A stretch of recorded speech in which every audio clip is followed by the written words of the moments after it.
Up Tua Tagaviloa, and I like Tua a lot. He got the big extension, and I really like the way he plays football. I loved him at Alabama. Now he had some injuries or whatnot, which limited his mobility, but he's playing good football. He obviously made the airways and made the headlines this week with Brian Flores. What did you think of that whole situation? Because Flores came out and spoke. I don't know if it was an apology, but obviously it wasn't. I think he learned, but I don't know. It didn't sound like it. I was a little mystified about that. He didn't really address it. He just I respect. I wish nothing but the best. So he didn't really respond to what Tua said. And Tua's not on this podcast out trashing him. It's not who he is. He's just not. But he's seen the contrast between one guy that's really on him, just trashing him, and another guy that's loving him up every day. And now he's having, he had a phenomenal season last year. Now the talent around him is ridiculous and way better than it ever was, when Brian was there. So that's a part of it too. But, Mike McDaniel can flat out coach offense. He's just doing things that even Kyle isn't doing and McVay isn't doing. He's just... And look, there was a reason why Kyle wouldn't let him out of the building, in Cleveland, Atlanta, San Francisco. He wouldn't let him leave. He was the brains behind the run game.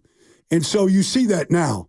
And so, Tua's just in a better position with way better talent around him. There's been so much made of Flores, his demeanor, and this and that. We've all worked for different bosses. They have different vibes. Mm-hmm. I mean, we talked about you this morning coming in here, just a different vibe. I think a lot about the Patriot culture and how it doesn't fit everyone. Yep. And seeing Bill treat Tom a certain way for 15, 20 years. I'm sure that, Charlie Weiss and Cronell and Brian Flores, they all picked up on that, and that way was working for that culture, but that doesn't necessarily work in every other culture. No, I remember Parcells' nickname for Belichick. What was it? Gloom. What's Gloom doing over there today? How's he doing? So, but a lot of guys, certain guys can respond to that, and other people don't respond to that. No, it's culture. I saw Mac Jones this summer in Jacksonville. And they had this this long drive period where they could go 10 plays, 12, 14, 16 plays. So Doug Peterson I'm in the end zone. He goes, come on, you're going to want to see this, Baldy. So I'm standing behind the huddle, and I'm watching. So I'm standing next to Mac Jones because the play's coming through him. So I'm listening to the play. And so I'm like, damn, Mac, you look like you're having some fun. Everybody's like he's a different guy. Now, he played really good last week, but he's smiling. He's he's having fun. And that really wasn't that wasn't what you did there in New England. No doubt. Winning made up for all of that. It's funny because you brought up Gloom and Belichick, and I go back to I think it was a Football Life for 30 for 30 when Lawrence Taylor, when Belichick got the job for D.C. for the New York Giants. Lawrence Taylor's like, I'm not playing for this guy, Belichick. Parcells, you call the defense. And Parcells like, trust me, man, this guy's a genius, man. He's a genius. He does so many different things. He goes, this Belichick guy, he looks like a nerd. And then midway through the year, he's telling Parcells, hey, man, you was right. This guy is a genius, man. He's got me running all over the place. We're coming up with concepts left and right. What's your favorite? Tell us about some interactions with Belichick, because I think he's a star on television, man. He's good. Amazing. I'll say this. I remember a couple things. First of all, his father is Steve Belichick. His dad coached at the Naval Academy forever. Well, my dad coached with Steve back in the day. They were both the plebe coach for 2 years. My dad left the Naval, graduated from the Naval Academy, went to work, and he came back and he coached the plebe with Steve. So my mom remembers when little Billy was running around the field when he was 4 or 5 years old. And he was literally with it. My dad knew that coaching was he hated recruiting and he hated watching film. Well, that's what Steve did all day long. So anyway, 2 years go by. But my mom remembers Bill when he's running around the field, literally coming into the film room with the 16 millimeter projectors, whatever they had back then, and on his dad's lap watching film with his dad. So that's that. So that's the one thing. One year I'm at the combine, and every team has their own booth at the combine. So the Patriots had just won a championship. So they're crowned champions. I forget what year it was. So my buddy Mike Lombardi was on that staff. So I'm walking around and I see Todd Bowles, and Todd's coaching in New York. So I see Todd. So the next booth is the Patriots. So Lombardi sees me, he waves me in. So, there's Bill, right? You kind of get frozen a little bit because So anyways, so Bill says hello, we're talking and everything. And he's in this mood where he's not even paying attention. They're the champions, right? Not even paying attention to the field, who's running, who's time. So he's telling these stories. So he's going through all his ex-players, Damian Woody, Heath Evans, guys that are now in the media. and he is. It's literally like the ultimate roast. It's like Saturday Night Live. Like he's roasting every single guy, and you're like, this guy's got you on his. Like he's got you laughing so hard, like the cynicism and like that dry humor is just there, and you're like, nobody sees this. Nobody sees this. And it's a shame because he's really good. So like he's just he knows everything about the game, like everything, like nothing eludes him. So I think he's going to bring that to TV this year. It's going to be great.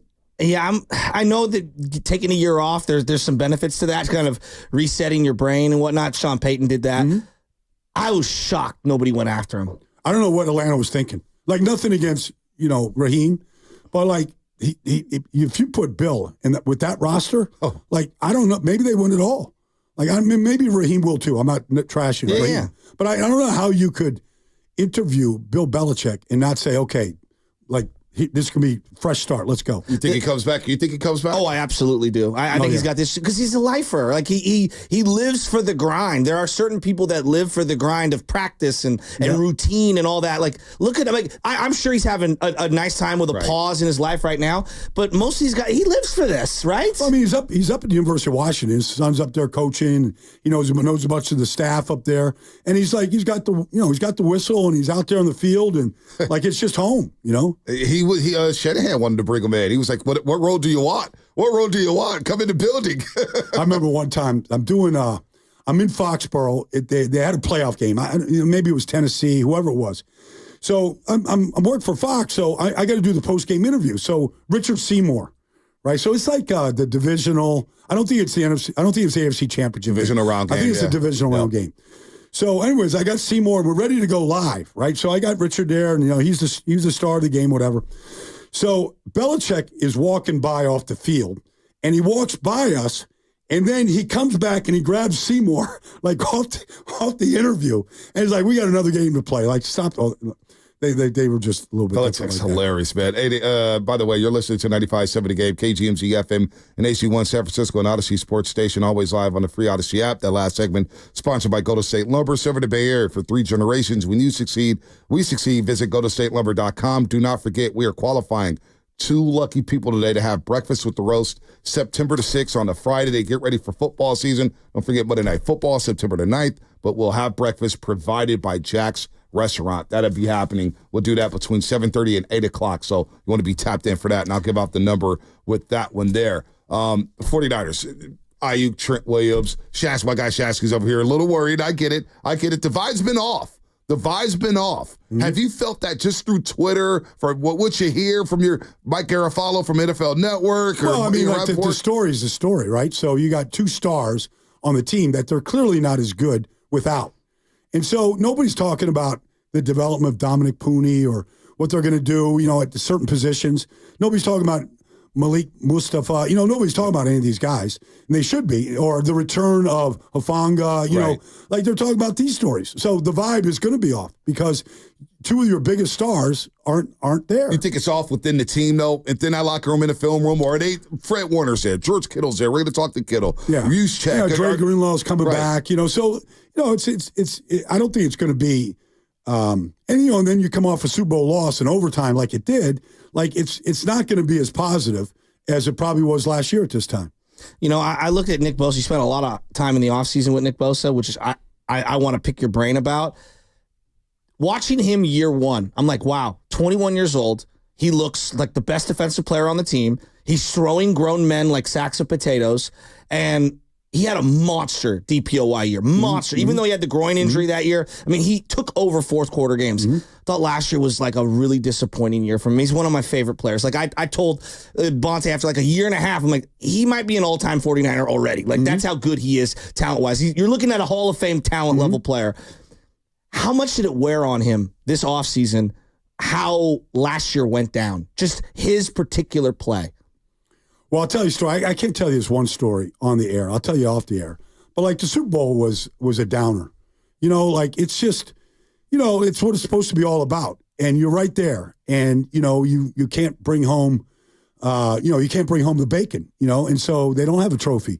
So that but, like, the contract thing wore him down. Like, I remember talking to him in Pittsburgh. They played Pittsburgh opening game last year. I see him on the field. He's got the thing is behind him. They got it done.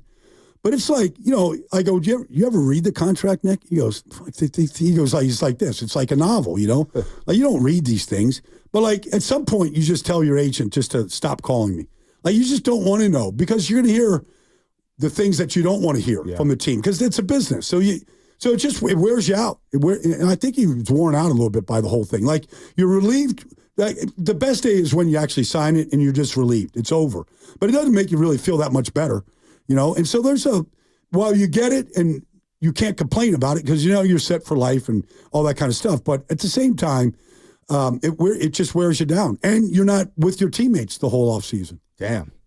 That's fascinating here. Now, coming into this season, because they're going to need him. We talked about the depth of the D-line. How does Leonard Floyd pair with Nick Bosa? Because as you said that he's impressed by Leonard. Right. He's already, just through the offseason, being around him, seeing the juice that he has, he said, we're already going to be better. So for the fans who don't know who Leonard Floyd is, what type of defensive end is he? Is he run first? Is he pass rush? Well, the good thing is that in this new, Sorensen defense, they're going to ask their defensive ends to be sort of like a little like T.J. Watt. You're going to drop. You're going to stand up. You're not going to be in the flat covering running backs, but you're going to be doing certain things to bring pressure from the other side. You got to balance it up. And so Leonard Floyd's been doing that his whole career. He did that with the Rams in the Super Bowl. He did that with Buffalo. He's done that in Chicago. He's done that in a lot of places. And so I think he's a natural at it. So I think that's going to be good. And the fact is that, he's long. He plays hard. He understands the game. And he's been largely healthy throughout his career. Well, they've been chasing the D Ford production since he went down. And that was like, it felt like the ultimate compliment opposite Bosa. Now, in retrospect, I think Niner fans realize how important he was. Bonte was screaming it to the high heavens. Like, D Ford's really good. Yeah. When he's out there, it changes the defense. And it feels like they've been trying to find that guy opposite Bosa for the last Drake 4 Jackson, years since D Ford. All these things, all the guys they've drafted, no doubt. And he needs a compliment. Everybody does. I mean, you got to take some of, you thought maybe Chase could be that guy when he came, but you need that guy. I mean, everybody, like I was talking to Josh Allen in Jacksonville. He's got Trayvon Walker. They're a really good tandem. Like, they work really hard. Like, they're going to be really good together this year. And if you get that third guy, like Javon can be, and I mean, the Eagles had 70 sacks. Right. And Javon was the key guy. Like, his ability to collapse pockets from the inside allowed Hassan to get his numbers. And, like, all these guys got their numbers. Josh Sweat got his numbers, and Fletcher did, and Brandon Graham did that year. Like, you need three. Otherwise, the protection, you can chip the edge. You can, slide through the one guy. Like, you need a third guy that can, because you can't double all these guys on these pass protections. Well, we're gonna have to do like an all Baldy team. That's what YouTube is saying. We need an all Baldy team. Also, real quick before the break, when you do break down players, who's the one guy you're like, oh man, I'm gonna have a lot of fun with this one?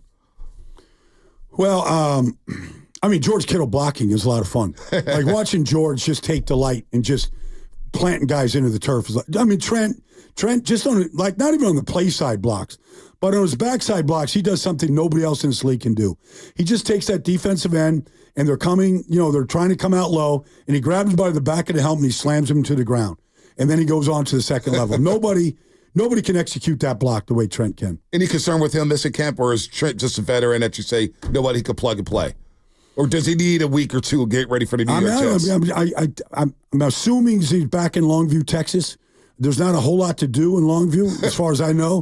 Hopefully, he's out in some high school field and he's doing his shuffles. If he's doing that, then I have no concerns. More with Baldy. He's here all day long. I want to get into the Bosa, like some elements to his game. He's got to showcase this year. He felt very, like in the words of like a Steph Curry, every year he added, I'm going to give the mid-range, I'm going to do the finishing around the rim. You got to add to your game, and I want to pick your brain on that.